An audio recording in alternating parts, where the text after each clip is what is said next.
Hello friends, मैं सुधीर स्वागत करता हूं आप सभी का आपके अपने चैनल स्कोर मैक्स पर। और आज हम डिस्कस करने वाले हैं आपके MCO 4 block 3 financial markets and their regulations के इंपॉर्टेंट क्वेश्चंस। तो सबसे पहला आपका जो क्वेश्चन बनता है, what do you mean by money market, explain its importance for modern economy.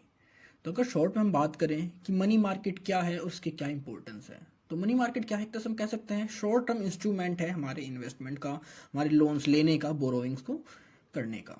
मतलब एक तरह से हम शॉर्ट, जब हम बोला अगेन,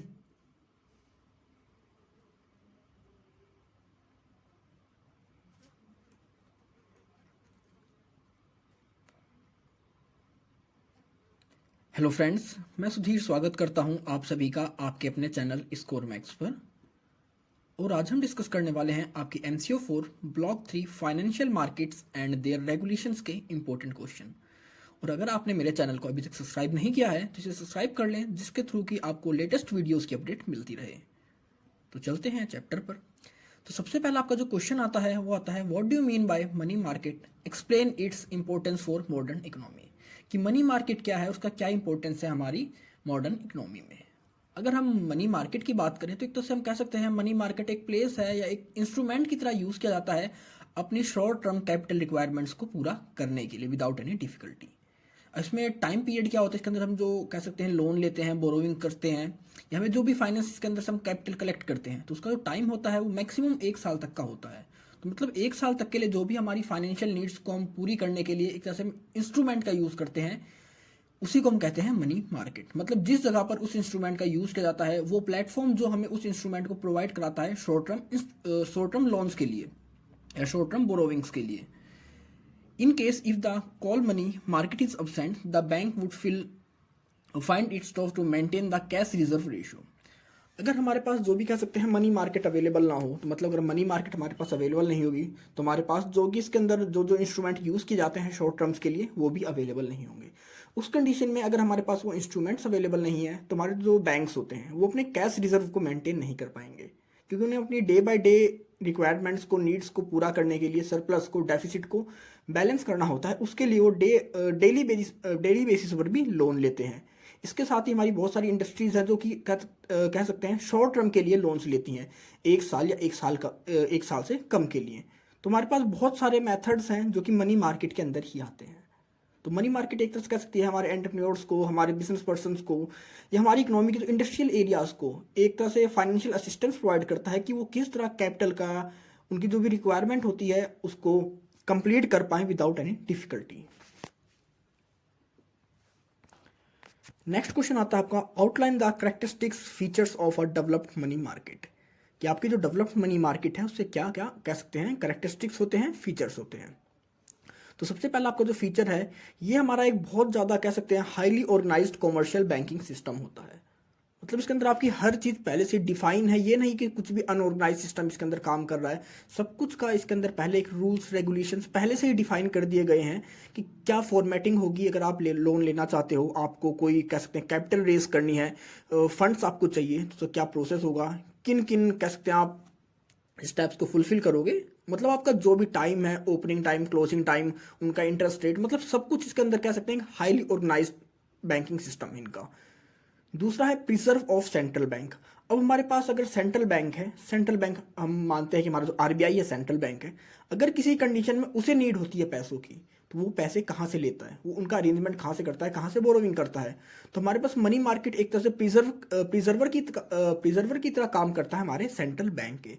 जब भी हमारे सेंट्रल बैंक को नीड होती है फंड्स की, अपने कह सकते हैं बैलेंस शीट को मेंटेन करने के लिए, अपने सरप्लस को या कह सकते हैं उसका डेफिसिट होता है उसको बैलेंस करने के लिए, तो वो भी कहीं ना कहीं मनी मार्केट से ही पैसे को कलेक्ट करता है, यहाँ पर से उनके अरेंजमेंट करता है बोरोविंग के लिए। नेक्स्ट आपका इसका जो कैरेक्टरिस्टिक फीचर्स है, continuous supply of short term securities. हमारी जो भी शॉर्ट टर्म सिक्योरिटीज होती हैं, चाहे बिल ऑफ एक्सचेंज है, ट्रेजरी बिल्स है, मतलब जो भी इसके अंदर आते हैं, इंक्लूड होते हैं शॉर्ट टर्म सिक्योरिटीज के अंदर, ये उनको कंटिन्यूस सप्लाई करता रहता है। ये नहीं कि उन्होंने कोई 10 साल पहले कर दिया तो अब उसकी सप्लाई बंद हो चुकी है, उसका इशू बंद हो चुका है। डे बाय डे आपके कंटिन्यूस फॉर्म में उसको सप्लाई करते रहते हैं, जिसके थ्रू कि आपका एक तरह से जो इन्वेस्टर्स होते हैं उनका ट्रस्ट बना रहता है। नेक्स्ट आपका एग्जिस्टेंस ऑफ नंबर ऑफ सब मार्केट्स। अब मनी मार्केट के अंदर भी हमारी बहुत सारी सब मार्केट्स हैं जो कि इसके लिए काम करती हैं, जो इसको कह सकते हैं इसको रेगुलेट करने के लिए इसके ऑपरेशंस में इसकी हेल्प करती हैं। नेक्स्ट आपका एम्पल सप्लाई ऑफ फंड। अब इसके अंदर हमारे जो कह सकते हैं फंड्स का है, बहुत ज़्यादा मात्रा में यहाँ पर सप्लाई होते हैं हमारे फंड्स, चाहे वो बोरोवर्स के लिए हों, चाहे लैंडर्स के लिए हो, चाहे हम डोमेस्टिक की बात करें या फॉरेन की बात करें। तो ये हमारे कुछ करेक्टरिस्टिक्स थे हमारे डेवलप्ड मनी मार्केट के। नेक्स्ट आपका explain the deficiencies of Indian money market. अब इंडियन मनी मार्केट की कौन कौन सी कमियां हैं तो उसके बारे में बात करेंगे।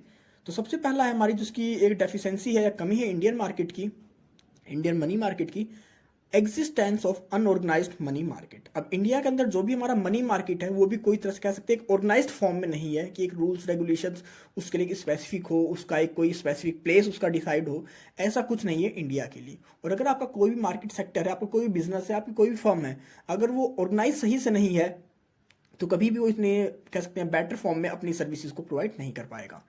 नेक्स्ट आपका लैक ऑफ इंटीग्रेशन। अब लैक ऑफ इंटीग्रेशन का क्या मतलब है, क्योंकि जब हम मनी मार्केट की बात करते हैं, चाहे इंडियन मनी मार्केट चाहे इंटरनेशनल मनी मार्केट, तो इसके अंदर क्या होता है कि हमारे इंडियन बैंक्स और फॉरेन बैंक्स दोनों एक दूसरे के साथ काम करते हैं, इनकी ट्रांजेक्शन्स होती हैं, लेकिन इंडियन बैंक्स की और जो फॉरेन बैंक्स है उनके बीच में कोऑर्डिनेशन इतना अच्छा नहीं है, और अगर उसका कोऑर्डिनेशन अच्छा नहीं तो कहीं ना कहीं हमारी जो इंडियन मनी मार्केट है उसको कई बार उसका खामियाजा भी भुगतना पड़ता है। नेक्स्ट आपका diversity in rates of interest. अगर हम रेट्स ऑफ इंटरेस्ट की बात करते हैं तो अब अलग अलग इंडिया में बहुत सारे रीजन्स हैं, स्टेट्स हैं, अलग अलग फील्ड्स हैं, हर किसी का जो रेट ऑफ इंटरेस्ट है अलग अलग है। कोई एक फिक्स हमारे पास स्टेबल इंटरेस्ट रेट नहीं है अभी तक हमारे इंडियन मनी मार्केट के अंदर। नेक्स्ट आपका absence of unorganised bill market. हमारे पास जो भी बिल मार्केट होती है कि अगर आपके पास कोई बिल्स है तो आप उसको किस तरह क्लियर कराओगे, उसके अंदर किस तरह की ड्यूटी को इम्पोज किया जाएगा, या किस तरह उस बिल्स को आप कह सकते हैं कैश में कन्वर्ट करोगे, मतलब इस तरह की जो भी आपके पास एक मार्केट होनी चाहिए वो भी हमारे पास अवेलेबल नहीं है। नेक्स्ट आपका शॉर्टेज ऑफ मनी मार्केट। अब हमारी जो मनी मार्केट है या कह सकते हैं उसमें जो फंड्स की शॉर्टेज होती है वो हरदम देखी जाती है। हमारी डिमांड्स और हमारी लोन्स जो है हमारी सप्लाई से ज़्यादा हैं, अगर हमारी सप्लाई से ज़्यादा होंगे तो हम उसके वहाँ पर हम शॉर्टेज को देखा ही जाएगा, हम उनकी नीड्स को भी पूरी नहीं कर पाते हैं। नेक्स्ट आपका सीजनल स्ट्रेंजेंसी ऑफ फंड्स। अब इसके अंदर देखा गया जाता है इंडिया के अंदर कि आपके सीजनल चलती हैं सभी चीज़ें। हो सकता है किसी सीज़न में आपके पास फंड्स बहुत ज़्यादा आ जाए, लेकिन जैसे वो सीज़न जाए आपके पास फंड्स खत्म हो जाएं, आपके पास फंड्स कम हो जाएं। तो ये नहीं है कि एक रेगुलर फॉर्म में चलता है ईयर पूरे साल आपका। किसी सीज़न में तो आपका हो सकता है आपके जो ऑपरेशंस होते हैं, आपकी जो एक्टिविटीज़ होती है एकदम से बढ़ जाती है, आपके मनी मार्केट में प्रॉफिट भी बढ़ जाता है, लेकिन हो सकता है कुछ टाइम बाद जैसे वो सीज़न जाए, वो टाइम पीरियड खत्म हुए, ये पूरी की पूरी क्राइसिस के अंदर आ जाए।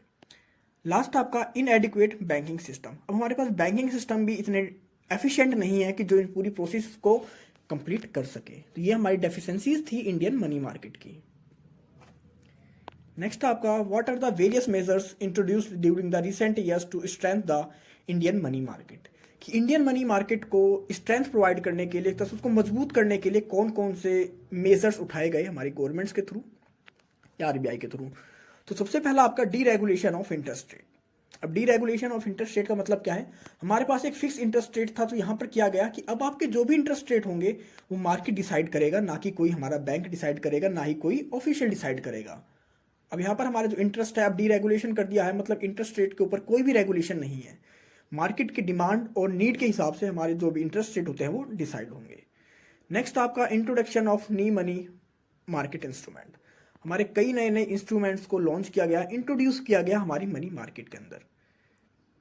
इनके अंदर नॉर्मली आपके 182 डेज के लिए आपके ट्रेजरी बिल्स हो गए, 364 डेज के लिए ट्रेजरी बिल्स हो गए, सर्टिफिकेट ऑफ डिपॉजिट्स हो गई, या आपके कमर्शियल पेपर्स हो गए, जिनको कि न्यूली इंट्रोड्यूस किया गया था आपके न्यू मनी मार्केट के अंदर।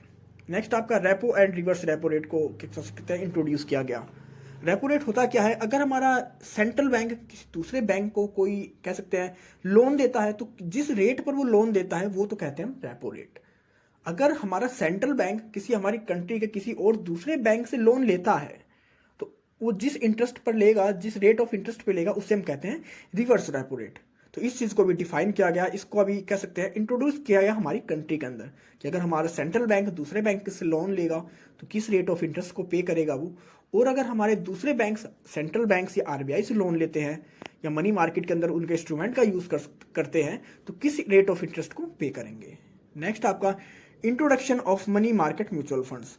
अब इन्होंने इसी के साथ अपने म्यूचुअल फंड्स को भी कह सकते हैं इंट्रोड्यूस किया। हमारा money market mutual funds MMFS से कहते हैं, एक तरह से शॉर्ट टर्म इन्वेस्टमेंट है, शॉर्ट टर्म इंस्ट्रूमेंट है हमारे किसी भी कह सकते हैं इन्वेस्टमेंट को या अपनी जो कैपिटल नीड्स है उसको पूरा करने के लिए, और हमारे इन्वेस्टर्स के लिए भी अच्छा है क्योंकि इसके थ्रू वो शॉर्ट टर्म में अपने प्रॉफिट को बढ़ा सकते हैं। अपना जो उनके पास सरप्लस अमाउंट होता है उसको इजीली इन्वेस्ट कर सकते हैं और काफ़ी लिक्विड फॉर्म में ये अवेलेबल होता है। लास्ट आपका सेटिंग अप ऑफ DFHI। अगर DFHI की बात करें हम, इसका मतलब है discount of finance house of India. कि अगर हम कोई भी चीज़ इंट्रोड्यूस कर रहे हैं, हमने कोई भी इंस्ट्रूमेंट इंट्रोड्यूस किया, तो उसको किस तरह हम डिस्काउंट कराएंगे, उसको किस तरह हम बाद में करेंसीज मार उसके अमाउंट में उनको किस तरह पैसों में कन्वर्ट किया जाए, तो उसके लिए भी एक तरह से कह सकते हैं एक ऑर्गेनाइजेशन का, एक कमेटी का गठन किया गया। तो ये हमारे कुछ मेजर्स थे जो कि हमारी इंडियन मनी मार्केट को स्ट्रेंथ प्रोवाइड करने के लिए लिए गए थे। नेक्स्ट आपका define stock exchange and describe it's की फंक्शन। कि अगर स्टॉक एक्सचेंज क्या है, उसके की फंक्शंस क्या हैं। तो अगर हम स्टॉक एक्सचेंज की बात करें तो हमारा जो कैपिटल मार्केट होता है, जो सेकेंडरी कैपिटल मार्केट, क्योंकि कैपिटल मार्केट एक होता है, उसके दो पार्ट होते हैं, एक होता है प्राइमरी कैपिटल मार्केट, एक होता है सेकेंडरी कैपिटल मार्केट। अगर हम प्राइमरी की बात करें तो प्राइमरी कैपिटल मार्केट वो होता है जहां पर कोई भी ऑर्गेनाइजेशन, कोई भी लिस्टेड कंपनी फर्स्ट टाइम अपने शेयर्स को लिस्टेड करती है, फर्स्ट टाइम सेल्स के लिए अलॉट करती है। उसके बाद अगर उन शेयर्स का दोबारा अलॉटमेंट होता है, दोबारा सेल्स परचेज किए जाते हैं, तो वो सारा काम आपका सेकेंडरी मार्केट में होता है, सेकेंडरी कैपिटल मार्केट में। उसी को हम कह सकते हैं आपका स्टॉक एक्सचेंज। तो स्टॉक एक्सचेंज क्या होता है, यहाँ पर कि हम इजिली अपनी सिक्योरिटीज को शेयर या कह सकते हैं सोल्ड कर सकते हैं, परचेज कर सकते हैं easily on a regular basis पर। According to Securities Control Act 1956, stock exchange can be defined an association, organization or body of individuals that is established for purposing of assisting, regulating and controlling business of buying, selling and dealing in securities। तो एक तरह से ये body है, एक organisation है जिसको इसलिए इस्टेब्लिश किया गया है कि जिसके थ्रू शेयर मार्केट के अंदर हमारी जो भी परचेसिंग होती है, सेलिंग होती है, जो भी डीलिंग्स होती हैं, उनको किस तरह रेगुलेट किया जा सके, उनको इजिली रेगुलेट किया जा सके, उनको असिस्ट किया जा सके। अब बात करते हैं इसके फंक्शंस की। हमारे फंक्शन कौन कौन से हैं स्टॉक एक्सचेंज के।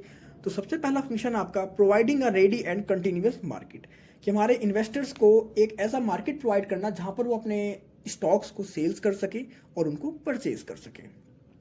नेक्स्ट आपका it also provides information about price and sales, कि जब तक आपके पास प्राइस और सेल्स के बारे में इंफॉर्मेशन नहीं होगी तब तक आप कुछ नहीं कर सकते। तो हमारा स्टॉक एक्सचेंज क्या होता है, हमारे इन्वेस्टर्स को या हमारे कह सकते हैं ऑर्गेनाइजेशंस को, कंपनीज को इंफॉर्मेशन प्रोवाइड करता है कि किसके कितने शेयर्स अवेलेबल है मार्केट में, उनका क्या प्राइस है और कब वो सेल्स होंगे। मतलब सेल्स और प्राइसेस से रिलेटेड जो भी इंफॉर्मेशन होती है वो भी हमारा स्टॉक एक्सचेंज ही प्रोवाइड करता है। नेक्स्ट आपका it also provide safety to dealing and investment. अगर कोई भी इन्वेस्टमेंट करता है, कोई भी डील करता है अपने शेयर्स के अंदर, चाहे सेल्स कर रहा है, परचेज कर रहा है, कोई भी थर्ड पार्टी काम, तो उन सभी को एक तरह से सेफ्टी प्रोवाइड करने का काम भी हमारा स्टॉक एक्सचेंज करता है। नेक्स्ट आपका it helps in mobilising funds of saving and capital formation. अब आपके पास जो भी सेविंग है, उस सेविंग को अगर आप ऐसे रखोगे तो सिर्फ कहीं ना कहीं वो सिर्फ बैंक में पड़ी रहेगी। उस सेविंग को किस तरह मोबिलाइज किया जाए और उससे किस तरह हम कैपिटल का फॉर्मेशन करें, उसके अंदर भी हेल्प करता है हमारा स्टॉक एक्सचेंज। एक तरह से हमारी सेविंग्स को मोबिलाइज करने का काम भी करता है। नेक्स्ट आपका barometer of economic and business conditions, कि किसी भी कंट्री के अगर हमें उसकी इकोनॉमिक कंडीशंस के बारे में पता करना है, बिजनेस कंडीशंस के बारे में पता करना है, तो वहाँ के हम स्टॉक एक्सचेंज को देखकर इस चीज़ का अंदाजा लगा सकते हैं। क्योंकि एक तरह से स्टॉक एक्सचेंज एक इमेज क्रिएट कर देता है उस कंट्री की इकोनॉमी की। और लास्ट आपका better allocation of fund. Share stock exchange के थ्रू हम अपने फंड्स का एलोकेशन है बहुत ही अच्छे वे में, एफिशिएंट वे में कर सकते हैं। तो ये हमारे कुछ फंक्शंस हैं स्टॉक एक्सचेंज के। नेक्स्ट आपका discuss the importance of stock exchange for investors, corporate sectors and societies, कि स्टॉक एक्सचेंज का क्या इंपॉर्टेंस है इन्वेस्टर्स के लिए, कॉर्पोरेट सेक्टर्स के लिए और सोसाइटीज़ के लिए। तो अगर हम इन्वेस्टर्स की बात करते हैं तो इन्वेस्टर्स को एक तरह से एक प्लेटफॉर्म प्रोवाइड करता है स्टॉक एक्सचेंज शेयर्स को परचेज करने के लिए या सेल करने के लिए। मतलब उनकी जो भी आइडियल सेविंग होती है, उन सेविंग्स को किस तरह यूटिलाइज करें अपने प्रॉफिट को अर्न करने के लिए, उनको एक अपॉर्चुनिटी प्रोवाइड करता है, एक प्लेटफॉर्म देता है।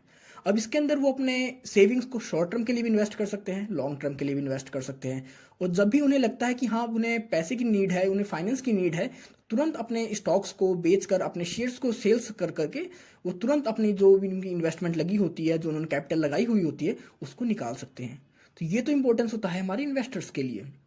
अगर हम बात करें कॉर्पोरेट सेक्टर्स की, तो कॉर्पोरेट सेक्टर, कोई भी कॉर्पोरेट सेक्टर की आप बात कर लो, मतलब कोई कितना भी बड़ा कॉर्पोरेट सेक्टर हो, हर किसी को फाइनेंस की नीड होती है। चाहे आप TCS की बात कर लो, चाहे आप रिलायंस की बात कर लो, चाहे हम HP या मतलब आप किसी भी ऑर्गेनाइजेशन की बात कर लो, किसी भी कॉर्पोरेट सेक्टर्स की, चाहे कोई कितना भी बड़ा कॉर्पोरेट सेक्टर हो, हर किसी को फंड्स की, कैपिटल की नीड होती है, और वो इतने एफिशिएंट नहीं होते कि अपनी सारी की सारी नीड्स को खुद ही फिलफिल कर सकें। तो स्टॉक एक्सचेंज के थ्रू ही अपने शेयर्स को वो इशू करते हैं, और एक तरह से किस तरह वो मनी को कलेक्ट करें या अपने फाइनेंस को, अपनी कैपिटल की जो रिक्वायरमेंट होती है उसको किस तरह पूरी करें, वो स्टॉक एक्सचेंज के थ्रू ही कर पाते हैं। अगर स्टॉक एक्सचेंज ही ना हो तो कोई भी शेयर दोबारा तो सेल होगा ही नहीं, ना उसको दोबारा कोई बाय कर सकता। तो उस कंडीशन में जो हमारे इन्वेस्टर्स होते हैं बहुत कम इन्वेस्ट करेंगे अपना जो भी उनके प्राइमरी स्टॉक को परचेज करने के लिए करते हैं, और ना ही वो फिर हमारी जो भी कॉर्पोरेट्स हैं ना ही वो इतने मर्जर्स कर पाएंगी, ना ही अपने जो उनके कह सकते हैं, अगर उनके पास कैपिटल ही नहीं होगी तो किस तरह कोई नए प्रोडक्ट को इंट्रोड्यूस करेंगी, ना ही उनकी जो फिर जो सक्सेस रेट है वो भी कहीं ना कहीं कम हो जाएगी, क्योंकि बिना फाइनेंस के कोई भी कॉर्पोरेट सेक्टर सक्सेस नहीं हो सकता। तो एक तरह से कह सकते हैं हमारे कॉर्पोरेट सेक्टर्स के लिए जो इन्वेस्टमेंट का अमाउंट होता है, जो कैपिटल का एडजस्टमेंट होता है, वो कहाँ से आता है? स्टॉक एक्सचेंज से आता है। अगर हम बात करते हैं सिक्योरिटीज़ के पर्सपेक्टिव से, तो सिक्योरिटी में क्या होता है सोसाइटीज़ के अंदर, कि अगर हम सोसाइटी की बात करते हैं तो यहाँ पर हमारे पास बहुत सारे ऐसे पर्सपेक्टिव होते हैं जो देखते हैं कि अपनी सोसाइटी को डेवलप करना है, अपनी सोसाइटी में रह रहे हैं तो उसके लिए कुछ बेटर करें। तो अगर उनके पास अर्निंग ही नहीं होगी, कुछ भी नहीं होगा, तो किस तरह डेवलप होगा? अगर हम बात करते हैं हमारा स्टॉक एक्सचेंज अच्छा चल रहा है तो उसके अंदर कौन इन्वेस्ट करेगा? हमारे इंडिविजुअल्स इन्वेस्ट करेंगे, इन्वेस्टर्स इन्वेस्ट करेंगे। अगर हमारे इंडिविजुअल्स, हमारे इन्वेस्टर्स अर्न कर रहे हैं, उनकी जो एक कह सकते हैं कंडीशंस है उनकी लाइफ की वो इंप्रूव हो रही है, तो कहीं ना कहीं हमारी सोसाइटी के ऊपर तो इम्फेक्ट डालेगी। क्योंकि अगर हमारे इंडिविजुअल्स की जो उनकी हेल्थ है या उनकी कह सकते हैं उनकी जो पर्सनल लाइफ है, इकोनॉमिक लाइफ है, इकोनॉमिक स्ट्रक्चर है उनकी लाइफ का, इकोनॉमिक स्टेटस है, वो इंप्रूव होगा, तो कहीं ना कहीं उसका इफेक्ट हमारी सोसाइटीज पर ही देखने को पड़ेगा। तो ये कुछ आपके इंपॉर्टेंस थे स्टॉक एक्सचेंज के। नेक्स्ट आपका, what are the 3 types of contract allowed on stock exchange for the purchase and sales of securities from the settlement point of view, what is their position at present? तो हमारे पास कौन कौन से 3 तरह के टाइप्स ऑफ कॉन्ट्रैक्ट हैं stock exchange के अंदर परचेज या सेल्स करने के लिए सिक्योरिटीज़ को। तो अगर हम इस टाइम के प्रेजेंटली बात करें, जो हमारे पास 3 तरह के कॉन्ट्रैक्ट हैं, अवेलेबल हैं। तो पहला होता है हमारा स्पॉट डिलीवरी कॉन्ट्रैक्ट, दूसरा होता है रेडी डिलीवरी कॉन्ट्रैक्ट, तीसरा होता है फॉरवर्ड डिलीवरी कॉन्ट्रैक्ट। अगर हम स्पॉट कॉन्ट्रैक्ट की बात करते हैं तो यहाँ पर हमारी जो ट्रांजेक्शन होती है वो ऑन स्पॉट ट्रांजेक्शन होती है, ऑन स्पॉट ट्रांजेक्शन होती है, हम कह सकते हैं ऑन स्पॉट ही हमारा सेटलमेंट होता है। अब इसके अंदर हमें अपनी ट्रांजेक्शन को कंप्लीट करने के लिए मैक्सिमम से मैक्सिमम, अगर हमने कोई ट्रांजेक्शन आज करी है तो हमें कल का 1 दिन और मिलेगा मैक्सिमम उस ट्रांजेक्शन को क्लोज करने के लिए। तो ये होती है हमारी स्पॉट डिलीवरी ट्रांजेक्शन या स्पॉट डिलीवरी कॉन्ट्रैक्ट। इसके अंदर हमारा जो डिलीवरी होता है गुड्स का या हमारी जो पेमेंट होती है वो या तो कॉन्ट्रैक्ट के दिन ऑन द स्पॉट होती है या फिर हमारे नेक्स्ट डे होती है आपके जो भी कॉन्ट्रैक्ट के। दूसरा होता है रेडी डिलीवरी कॉन्ट्रैक्ट। और आपकी जो रेडी डिलीवरी होती है एक तरह से ये शॉर्ट टर्म आपको प्रोवाइड करता है, फ्यू डेज का टाइम देता है अपनी ट्रांजेक्शन्स को पूरी करने को, अपने कॉन्ट्रैक्ट को पूरा करने के लिए। तो इसमें शॉर्ट पीरियड आपका कितना होता है? मैक्सिमम इसके अंदर आपको 11 दिन दिए जाते हैं अपने कॉन्ट्रैक्ट को कंप्लीट करने में, चाहे आपकी वो कह सकते हैं पेमेंट सेटलमेंट हो या आपकी डिलीवरी हो शेयर्स की, उन सभी चीज़ों के लिए आपको मैक्सिमम 11 डेज का टाइम देता है। और तीसरा होता है आपका फॉरवर्ड डिलीवरी कॉन्ट्रैक्ट। अब फॉरवर्ड डिलीवरी कॉन्ट्रैक्ट के अंदर हम बात करते हैं कि यहाँ पर हम अपनी जो भी डिलीवरी होती है गुड्स की या अपनी हमारी जो पेमेंट होती है उसको फ्यूचर में किसी डेट के ऊपर फिक्स कर देते हैं, उसको कह देते हैं कि हम फ्यूचर में इस डेट के ऊपर अपनी डिलीवरी को करेंगे। इसमें कोई टाइम लिमिट नहीं है कि 11 दिन, 10 दिन, 1 महीना, 2 महीना, मतलब आप कभी भी फ्यूचर में कोई भी डेट डिसाइड कर ये अपना कॉन्ट्रैक्ट बना सकते हो कि फ्यूचर में इस डेट के दिन हम अपने इस कॉन्ट्रैक्ट को कंप्लीट करेंगे। तो नॉर्मली हमारे पास ये 3 तरह के मेथड्स हैं जिसके थ्रू कि हम कॉन्ट्रैक्ट करते हैं स्टॉक एक्सचेंज के अंदर, चाहे हम परचेज की बात करें सिक्योरिटीज़ की, चाहे सेल्स की बात करें। तो अगर हम पहले की बात करें, पहले हमारे पास क्या सिस्टम था? पहले हमारे पास था कि इससे बदला सिस्टम हुआ करता कि वहाँ पर जो हमारे डिलीवरी कॉन्ट्रैक्ट हुआ करते थे, फॉरवर्ड डिलीवरी कॉन्ट्रैक्ट, उन्हीं का काम वो क्या करते हैं कि फ्यूचर में मैं आपको ये प्रोडक्ट प्रोवाइड कर दूंगा, आप मेरे को इतना अमाउंट इसका दे देना। लेकिन जैसे जैसे टाइम बढ़ता गया आपका वो बदला जो आपका सिस्टम था उसको कोलैप्स कर दिया गया, खत्म कर दिया गया। उसकी जगह आपका जो कह सकते हैं ऑनलाइन ट्रेडिंग सिस्टम ने ले ली, क्योंकि अब ऑनलाइन ट्रेडिंग होती है, आप टाइम के साथ बढ़ रहे हैं, हर चीज़ इलेक्ट्रॉनिक फॉर्म में कन्वर्ट हो रही है, आपकी जितनी भी एंटिटीज़ होती हैं, एंट्रीज होती है, इलेक्ट्रॉनिक बुक्स में रिकॉर्ड करी जाती है। पहले क्या था, आपके सारे कॉन्ट्रैक्ट फिजिकल फॉर्म में किए जाया करते, तो उनको रिकॉर्ड करने में, आपको उनको प्लेस करने में बहुत टाइम लग जाया करता। लेकिन अब प्रेजेंट टाइम की बात करें तो आजकल सारी एंट्रीज आपकी इलेक्ट्रॉनिक फॉर्म में होती हैं। आपके पास कोई एक फिजिकल स्टेट नहीं है, फिजिकल प्लेटफॉर्म नहीं है जहां पर आप इन सभी एंट्रीज को, इन्हीं सेल्स को, परचेजिंग को कर सको। एक तो सब कुछ आजकल आज के टाइम पे वर्चुअल फॉर्म में होता ही है। और आजकल जो हमें सेटलमेंट का टाइम पीरियड हमारी हर ट्रांजेक्शन के लिए दिया जाता है वो होता है T+5 रोलिंग स्टेटमेंट्स, मतलब T+5 डेज। मतलब टी का मतलब क्या है, ट्रांजेक्शन का दिन, +5 डेज आपको दिए जाते हैं अपनी सिक्योरिटीज और फंड्स के ट्रांसफर के लिए। मतलब इस 5 दिन के अंदर ही आपको, मतलब 5 दिन आपको अलग से दिए जाते हैं और 1 दिन आपका ट्रांजेक्शन का। इन 6 दिन के अंदर आपकी जो भी ट्रांजेक्शन है वो कंप्लीट हो जानी चाहिए। नेक्स्ट आपका SEBI has been entrusted with the main responsibility to adopt suitable measures for protecting the interest of investors in securities and promoting the development and regulations of stock market। अब CB का main purpose क्या है, उसकी responsibility क्या है कि किस तरह हमारे इन्वेस्टर्स को सिक्योरिटी प्रोवाइड करे, उनको प्रोटेक्शन प्रोवाइड करे उनकी सिक्योरिटीज़ के लिए, और किस तरह हमारी स्टॉक मार्केट को रेगुलेट करे, उसको डेवलपमेंट करे, इसके बारे में डिस्कस करना है हमें। तो उसके बारे में हम अगर बात करते हैं सेबी का, तो सेबी का काम क्या है? सेबी का काम है हमारे प्रॉपर स्टॉक मार्केट को रेगुलेट करना, उसके डेवलपमेंट के लिए काम करना, देखना कि वो सभी गाइडलाइंस को फॉलो कर रहे हैं या नहीं कर रहे हैं। तो हमारे पास कुछ गाइडलाइंस हैं जिनको कि फॉलो करना पड़ता है। हमारे देखता है हमारा सेबी कि स्टॉक मार्केट इन गाइडलाइंस को फॉलो कर रहा है या नहीं कर रहा। तो सबसे पहले होते हैं हमारे एलिजिबिलिटी नॉर्म्स। अब एलिजिबिलिटी नॉर्म्स की बात करते हैं कि अगर कोई भी अपने शेयर्स को इशू करता है तो किस तरह उस शेयर को इशू करेगा, किस तरह उसका ड्राफ्ट बनाएगा, प्रोस्पेक्टस कितने दिन पहले सेबी के पास वो कह सकते हैं फाइल करेगा। अगर कोई भी अपने शेयर्स को इशू करना चाहता है तो 21 दिन पहले सेबी के पास अपना एक प्रोस्पेक्टस सेंड करना पड़ता है। उसके बाद हम देखते हैं कि वो अपनी सारी जो भी कंडीशंस होती हैं लिस्टेड कंपनीज की या अनलिस्टेड कंपनीज की, उनको फिलफिल कर रहा है, नहीं कर रहा। उसके बाद फिर हम देखते हैं कि अगर कोई हमारी अनलिस्टेड कंपनी है तो हम उसको अलाउ नहीं करते पब्लिक इशू के लिए, इक्विटी शेयर्स के लिए। मतलब यहाँ पर हम सारी उनके इक्विटी जो एलिजिबिलिटी नॉर्म्स होते हैं उनको चेक करते हैं सेबी के थ्रू। मतलब सेबी चेक करता है हमारे यहाँ सभी इन्वेस्टर्स के, कोई अगर इशूअर है या हमारी जो स्टॉक एक्सचेंज है उन सभी के नॉर्म्स को। दूसरा होता है प्राइसिंग ऑफ सिक्योरिटीज। अब देखता है हमारा सेबी कि हमारे जो भी प्राइसिंग ऑफ सिक्योरिटीज होती है उसने तो कह सकता है कि the listed and the unlisted companies allowed to price their securities while making a public issue. कि जब वो पब्लिक को कोई भी शेयर इशू करते हैं, अपनी सिक्योरिटीज को इशू करते हैं, तो उनके पास राइट्स हैं वो अपने शेयर्स के प्राइस को खुद ही लिस्ट कर सकें। मतलब वो खुद डिसाइड कर सकें कि उनके शेयर्स की प्राइस क्या है। नेक्स्ट आपका प्रमोटर्स कॉन्ट्रीब्यूशन शेयर होल्डिंग। अब बात करेंगे कि इसमें प्रमोटर्स के जो शेयर होल्डिंग होती है या उनका कॉन्ट्रीब्यूशन क्या होता है। तो इसमें बात करी गई है कि मिनिमम आपके 20% आपकी जो भी कंट्रीब्यूशन होता है प्रमोटर्स का वो होना ही चाहिए हमारी, कि कह सकते हैं कैपिटल के अंदर पब्लिक इशू में। अगर कोई अनलिस्टेड कंपनी है कुछ भी इशू करती है अपने शेयर्स मार्केट को, अपनी सिक्योरिटीज को, तो उस इशूअर के अंदर अगर हो सकता है उसने 100 रुपये की अपनी सिक्योरिटीज को इशू करा है तो उसके अंदर मिनिमम 20% कॉन्ट्रीब्यूशन किसका होना चाहिए? कॉन्ट्रीब्यूटर्स का होना चाहिए। क्योंकि अगर आपके प्रमोटर्स का उसके अंदर कंट्रीब्यूशन होगा तो उस चीज़ को और बेटर फॉर्म में काम करेंगे, उसको और अच्छे से रेगुलेट करेंगे, ध्यान रखेंगे कि जिसके थ्रू उन्हें भी लॉस ना हो। क्योंकि अगर उन्हें प्रॉफिट होगा तभी हमारी जनरल पब्लिक को प्रॉफिट होगा। अगर जनरल पब्लिक को, हमारे इन्वेस्टर्स को लॉस होगा तो उन प्रमोटर्स को भी लॉस होगा। नेक्स्ट आपका प्री इशू ऑब्लिगेशंस। तो जब भी हमारे शेयर्स इशू होते हैं या सिक्योरिटीज इशू होती हैं तो उससे पहले हमारे पास बहुत सारे ऑब्लिगेशंस होते हैं। हमें MOU फाइल करना होता है, हमें जो भी इशूअर कंपनी है उसे अपनी नोटिस डॉक्यूमेंट्स को सबमिट करना होता है। जो भी लेंडर, उसके जो बैंक उस ट्रांजेक्शन्स को कंप्लीट करेगा, उनके शेयर्स को इशू करेगा या उनके बिहाफ पर ट्रांजेक्शन्स करेगा, उसे भी अपने कुछ ऑब्लिगेशंस को फुलफिल करना पड़ता है। तो ये सारी रिस्पॉन्सिबिलिटी होती है, इन सभी को भी ध्यान रखता है हमारा सेबी। नेक्स्ट आपका पोस्ट इशू ऑब्लिगेशंस। अब शेयर इशू करने के बाद हमारे पास बहुत सारे तरीके होते हैं, हम किस तरह अलॉटमेंट करते हैं, पहली कॉल मंगाते हैं, दूसरी कॉल मंगाते हैं, फिर डिस्पैच किस तरह कर रहे हैं अपने शेयर्स को, सिक्योरिटीज़ को, या उनका फंड स्टेटमेंट क्या है, किस तरह हमने पोस्ट इशू आफ्टर एडवर्टाइजमेंट, मतलब हमने किस तरह क्या काम करा है, कौन कौन सी एक्टिविटीज़ हमने पोस्ट इशूज करी हैं, तो उन सभी के ऊपर भी नज़र रखता है, उन सभी को रेगुलेट करता है हमारा सेबी। और लास्ट आपका अदर रिक्वायरमेंट्स। अब अदर रिक्वायरमेंट्स के अंदर हम बात करेंगे कि हमारी बहुत सारे और काम होते हैं, हमारे मर्चेंट्स, बैंकर्स भी इनके अंदर इंक्लूड होते हैं जो कि हमारे इन सभी काम को करते हैं।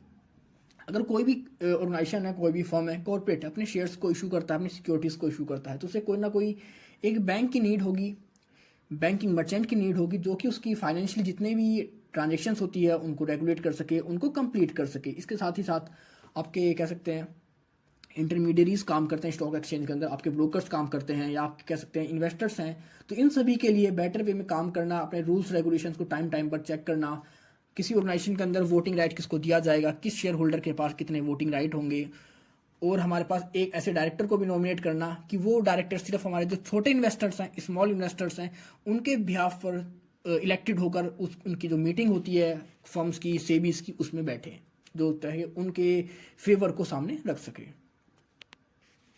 नेक्स्ट आपका discuss the role of SEBI in controlling stock market operations as reflected in the measures adopted by its toward that end, कि हमारे पास कौन कौन से रोल्स हैं सेबी के, हमारे कह सकते हैं स्टॉक मार्केट को कंट्रोल करने के लिए, उसके ऑपरेशंस के लिए। तो सबसे पहला हमारा जो इसके पास मेन वर्क है, जो रोल है इसका, रजिस्ट्रेशन ऑफ ब्रोकर्स, सब brokers, share transfer agents and other market intermediaries.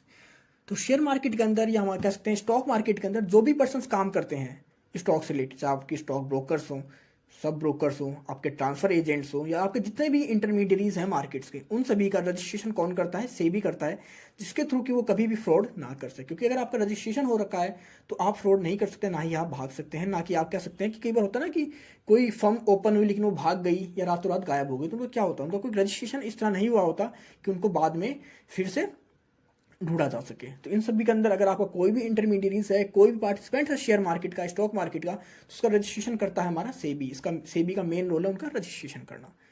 दूसरा है licensing of dealers in securities.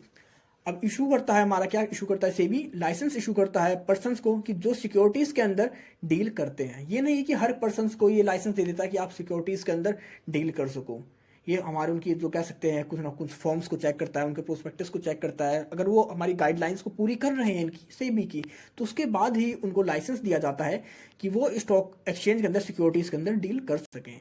Next आपका इंस्पेक्शन ऑफ स्टॉक एक्सचेंज। अब आपका जो स्टॉक एक्सचेंज है उसका इंस्पेक्शन भी कौन करता है? सेबी करता है, कि वो अपने काम को प्रॉपर कर रहा है, नहीं कर रहा, उसकी फंक्शनिंग कैसी है, क्या वहाँ पर किसी इंप्रूवमेंट की नीड है या नहीं है। इन सभी काम को कौन करता है? सेबी। नेक्स्ट आपका regulations pertaining the insider trading.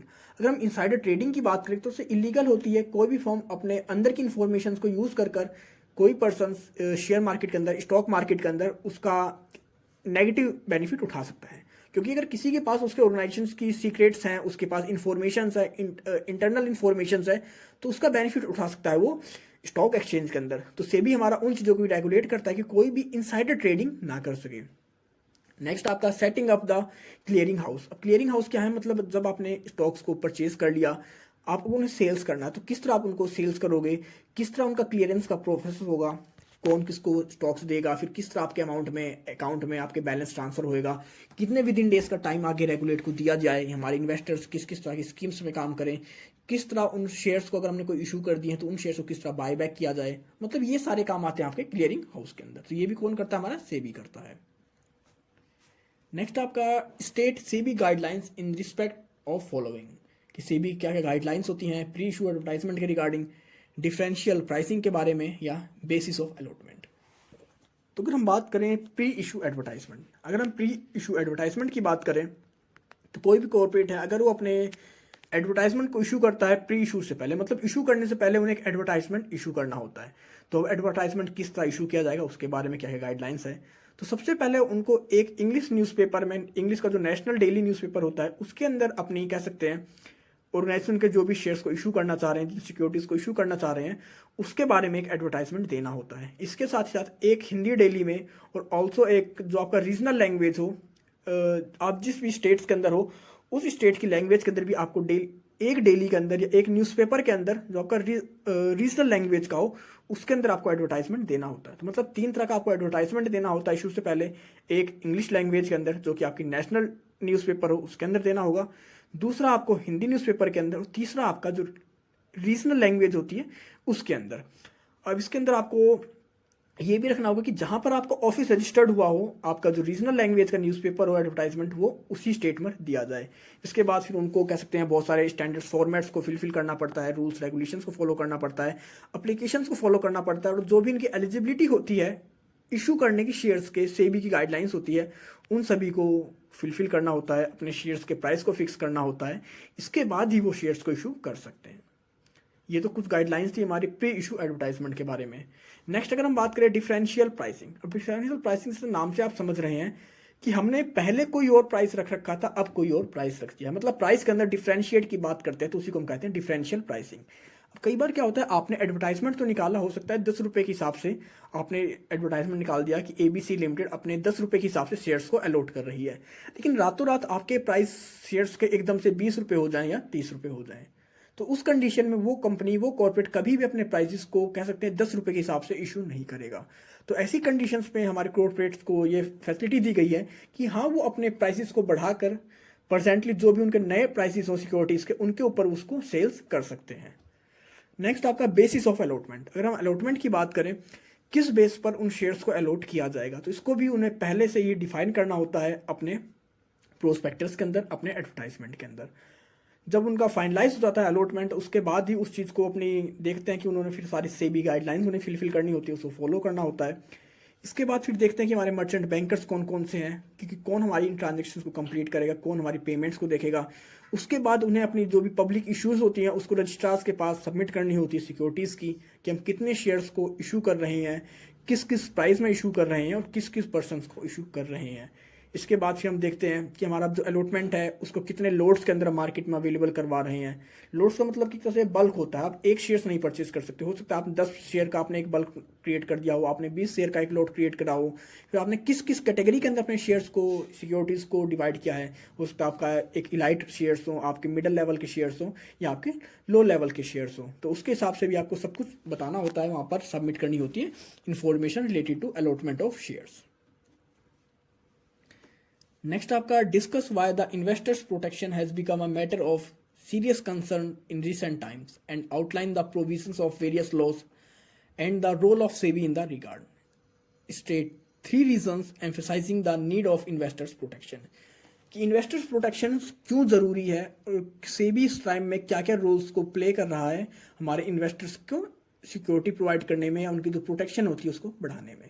तो प्रोटेक्शन सीधी सी बात है, अगर इन्वेस्टर्स की प्रोटेक्शन नहीं होगी तो कोई भी इन्वेस्टर्स हो सकता है एक बार इन्वेस्टमेंट करेगा, वो फ्यूचर में इन्वेस्ट नहीं करेगा। अगर वो इन्वेस्ट नहीं करेंगे तो उनकी आइडियल्स बनी बैंकों में रहेगी, वो उनका जो भी पैसा है हमारी इकोनॉमी में नहीं आएगा। वो हो सकता है उनके घर में ही पड़ा रहे, उनके बैंक्स में पड़ा रहे, तो सबसे उसको यूज़ नहीं होगा हमारी इकोनॉमी के अंदर। अगर इकोनॉमी के अंदर वो पैसा फ्लो उसका रुक जाएगा तो कहीं ना कहीं इससे हमारी जो इकोनॉमी है वो स्लो डाउन हो जाएगी। तो ये ज़रूरी है कि हमारी जो भी सेविंग्स हैं वो कंटिन्यू फ्लो में रहें। तो इसके लिए हमारे इन्वेस्टर्स की सिक्योरिटी, उनकी प्रोटेक्शन ज़रूरी है। तो नॉर्मली अगर हम 3 चीज़ या कह सकते हैं 3 रीजंस, या हमारे पास कई ऐसे रीजंस हैं जिनकी वजह से हमें इसकी नीड पड़ी इन्वेस्टर से प्रोटेक्शन की। तो मोस्टली अगर हम पहली बात करते हैं तो भी पब्लिक इश्यूज होती हैं शेयर्स की, वहाँ पर देखा जाता है कि उनका जो प्रोस्पेक्टस होता है बहुत ज़्यादा अट्रैक्टिव बना दिया जाता है। उसमें जो उनका डिविडेंड का डिस्ट्रीब्यूशन होता है वो इस तरह दिखाया जाता है, उनकी जो ग्रोथ रेट होती है इस तरह दिखाई जाती है कि इन्वेस्टर्स को एक तरह से भ्रमित कर देते हैं, उनको आपस में अपनी तरफ अट्रैक्ट कर लेते हैं, उनके माइंड को एक तरह से डाइवर्ट ही कर देते हैं, कन्फ्यूज़ कर देते हैं। वो समझ ही नहीं पाते कि उन्हें उस फर्म्स के अंदर इन्वेस्ट करना है या नहीं करना। हमारे इन्वेस्टर उन्हीं चीज़ों को सच समझ लेते हैं जो कि वो अपने प्रोस्पेक्टस के अंदर दिखाते हैं। तो वो अपने प्रोस्पेक्टस में कुछ ऐसा मिसलीडिंग ना दिखा सकें, इसी चीज़ के लिए इस चीज़ के लिए हमारा रोल बनता है सेबी का कि हमारे इन्वेस्टर्स को प्रोटेक्ट करें। दूसरा होता है कि हमारी जो भी लास्ट परफॉर्मेंस होती है उसके बिहाफ पर कोई भी अपने प्रोस्पेक्टस को इशू कर सकता है और मिसलीड कर सकता है हमारे इन्वेस्टर्स को। हो सकता है अब वो उसने जो अपनी प्रीवियस परफॉर्मेंस दिखाई हो, जिस टाइम उसे लॉस हुआ उसने उस लॉस टाइम को ना दिखाया हो, और जिस पीरियड में उसे प्रॉफिट हुआ वो सिर्फ अपने प्रोस्पेक्टस के अंदर उस प्रॉफिट को दिखाए। तो उस कंडीशन में क्या होगा, हमारे जो इन्वेस्टर्स है वो तो सिर्फ वही देखेंगे जो उसने प्रोस्पेक्टस में दिखाया है।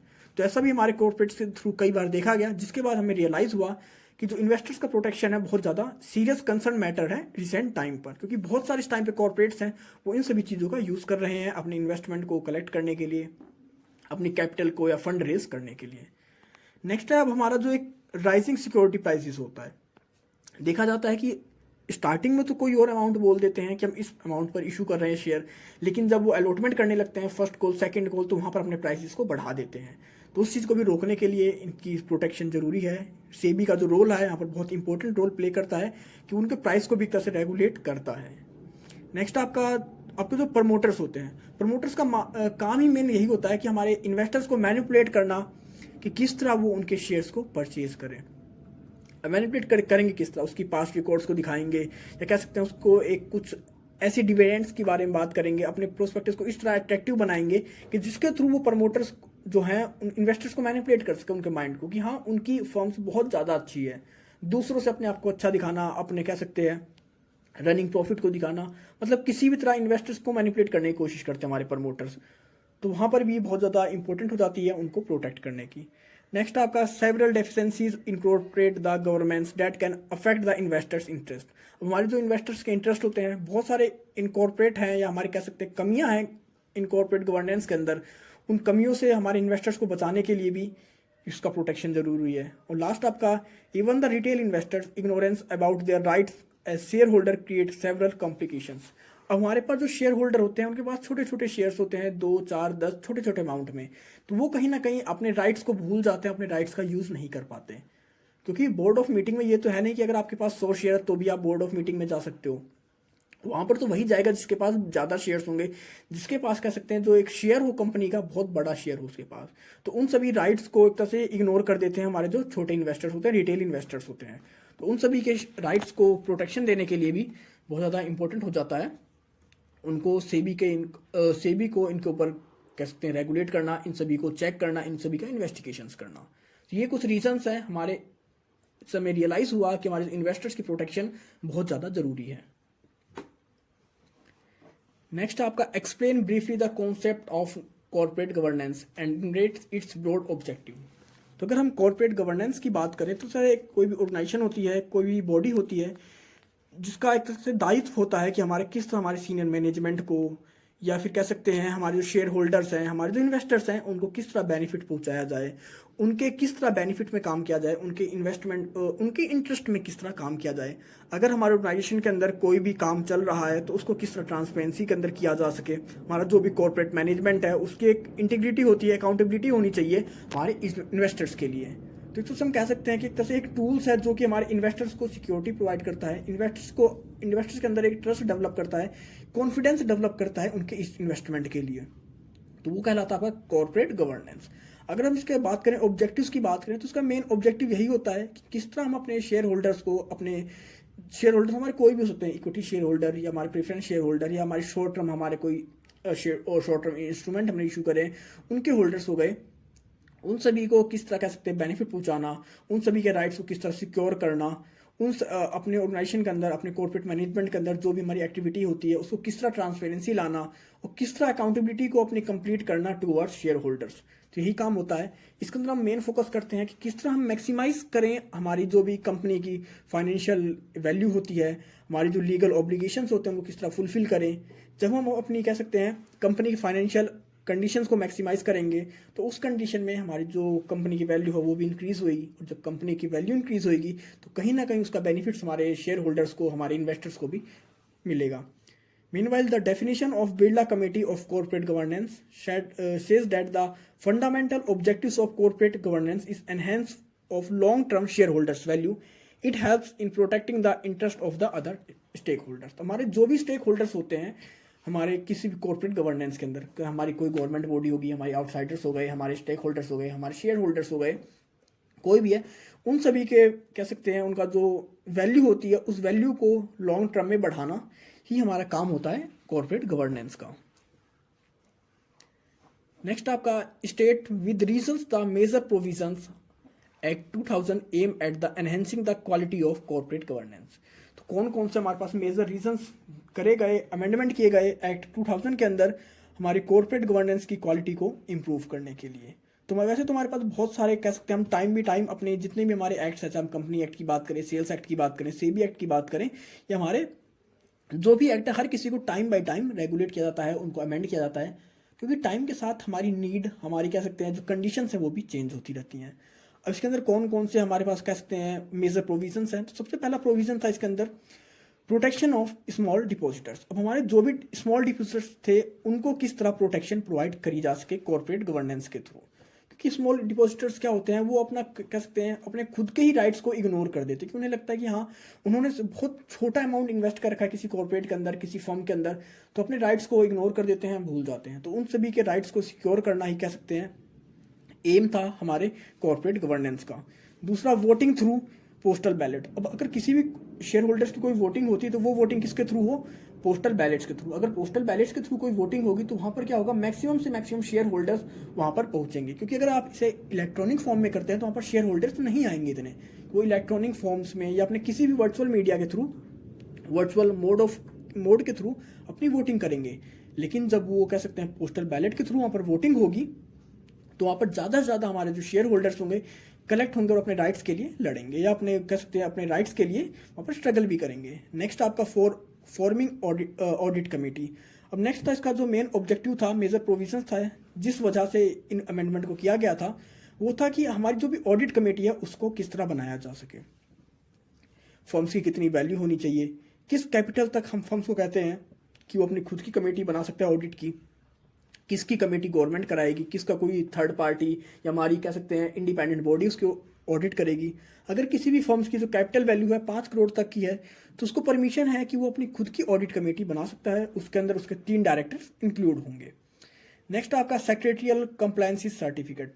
अगर हम सेक्रेटरी कंप्लायंस सर्टिफिकेट की बात करें तो ये होता है कि जब भी आप पे करती है अपनी शेयर कैपिटल को 10 लाख से ज़्यादा तक की फाइल करती है, तो उसके पास हमारी जो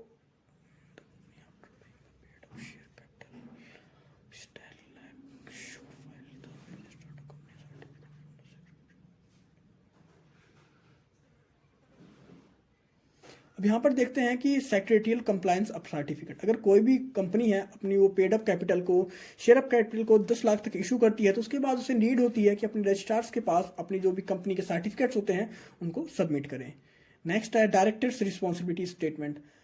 अब मेजर प्रोविजंस का रीज़न यही था, इसका एम क्या था इसे फॉर्म करने का, कि डायरेक्टर की जो रिस्पॉन्सिबिलिटी हो उसको फिक्स किया जा सके, उसको डिफाइन किया जा सके, उनको एक फिक्स एरिया के अंदर ही उनको लाया जा सके। ये नहीं है कि अब डायरेक्ट इस चीज़ को मना कर दे कि ये मेरी रिस्पॉन्सिबिलिटी नहीं है। तो उन सभी चीज़ को रिटर्न में रेगुलेशंस में लाने के लिए इन प्रोविजंस को किया गया था, इनका रीज़न यही था इन प्रोविजंस का। लास्ट आपका directors to represent small share holders, stake holders कह सकते हैं। तो इसके थ्रू इस मेजर प्रोविजन में ये था कि आपके जो भी छोटे छोटे कह सकते हैं शेयर होल्डर्स है, कोई ना कोई एक ऐसे डायरेक्टर को अपॉइंटमेंट किया जाएगा जो कि इलेक्टेड किसके थ्रू होगा, हमारे स्मॉल शेयर होल्डर्स के थ्रू। और इस किस कंपनी की बात करिए, जिस कंपनी में कम से कम जो उसकी पेड अप कैपिटल होगी 5 करोड़ तक की हो, तो उसके अंदर हमारा एक डायरेक्टर ऐसा होगा जो कि सिर्फ स्मॉल शेयर होल्डर्स के थ्रू ही इलेक्ट किया जाएगा। तो ये थे आपके ब्लॉक 3 के इंपॉर्टेंट क्वेश्चंस। आई होप आपको सब कुछ समझ में आ गया होगा। अगर आपको कोई इशू है, कोई डाउट है, तो आप कमेंट सेक्शन में कमेंट कर सकते हैं। और अब आप मुझे इंस्टाग्राम और टेलीग्राम पर भी फॉलो कर सकते हैं। तो मिलते हैं जल्दी एक नई वीडियो के साथ, तब तक के लिए take care, good bye friends.